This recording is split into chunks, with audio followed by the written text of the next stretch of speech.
We gaan naar het Kateriek en daar staat voor mij weer een hele schone prins. We zijn heel benieuwd wem dat is. Ik ben Guido Doemges, 36 jaar, geboren in Remun en wonend in Heel. In heel, al lang? Nu 7 jaar. 7 jaar. En toen al meteen betrokken bij de katers of was ze dat al langer? Ik zit al 16 jaar bij de Raad van 11, dus dat is sowieso. En mijn oma woonde vroeger aan Mesneel, dus ik ben daar ook heel veel op stap geweest met de carnaval.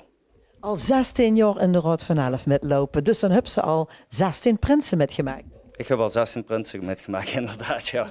De kent alle ups en downs, toen weet alle ins en outs. Ja, toch is dat af en toe nog een beetje moeilijk, maar ik ken me al heel veel, inderdaad. Want het is toch anders als ze er zelf steeds in het pak. Ja, dat is toch wel anders. Maar iedereen heeft ook zijn eigen ding, dus het is altijd ieder jaar anders. Ja, fantastisch.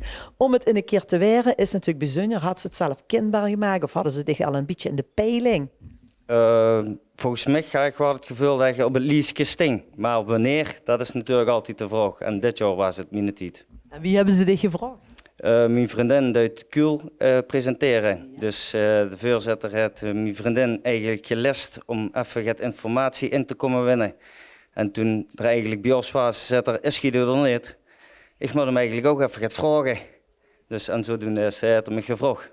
En toen? Ja, toen heb ik natuurlijk direct ja gezegd, want we hadden het er al een keer over gehad. En ja, mijn droom was altijd om prins te worden, dus dat is nu geluk.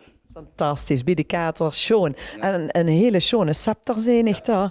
Ja, een echte kater hoor. Een echte kater inderdaad, ja. Heel bijzonder. Hij hem goed vast, zou ik zeggen. Ja. Dus 3 mannen hebben dich staan. Ik heb eigenlijk 4 adjudanten, maar 1 kost niet. Dat is Olaf Mette, mijn beste vriend.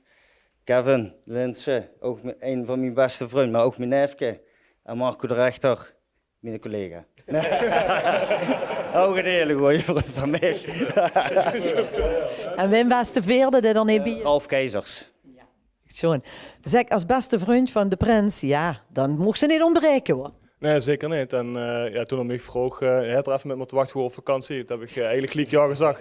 Die vriendin zei, nee, dat mag niet meer. Dat is al geweest een paar keer en nu is het gesloes. Maar nee, tegen mijn beste kameraad kan ik geen nee zeggen. Ja. Ik kan me toch wel gaat bij voorstellen, want het is nogal gaat hoor, zo'n seizoen 3. Jazeker, ik heb zeker veel op af. We zelf prins geweest toen ze 18. En toen was hij mijn adjudant en zijn neef en een goede kameraad van mij, Kevin.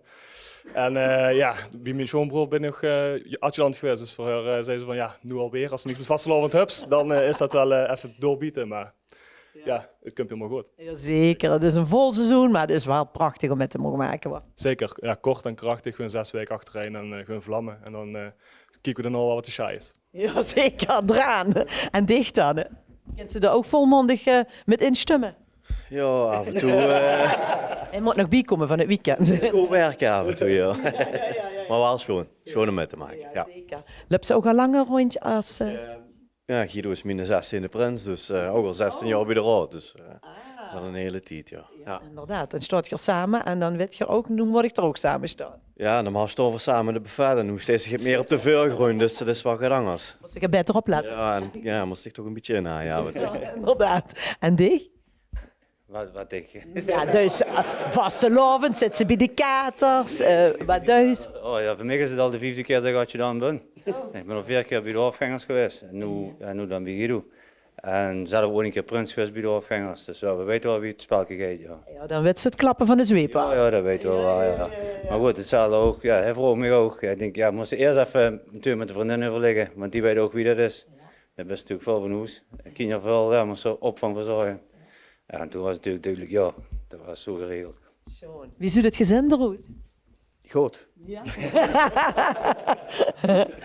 Daar wil ze niks over kwijt. Ik heb gewoon een vriendin en dat is het. Oké, ja, nou, we weten wat de toekomst brengt. Ja, we hebben het inderdaad. We weten wat de toekomst brengt, schoon. Nou jongens, ik zou zeggen, in dat Kateriek, een hele schone vastelovend, we gaan ons nog veel tegenkomen. En tot slot die spreuk. Vastelovend, altijd de juiste fase. Vastelovend, altijd de juiste fase. Vastelovend, altijd de juiste fase. Deze uitzending wordt mede mogelijk gemaakt door EuroPC Roermond.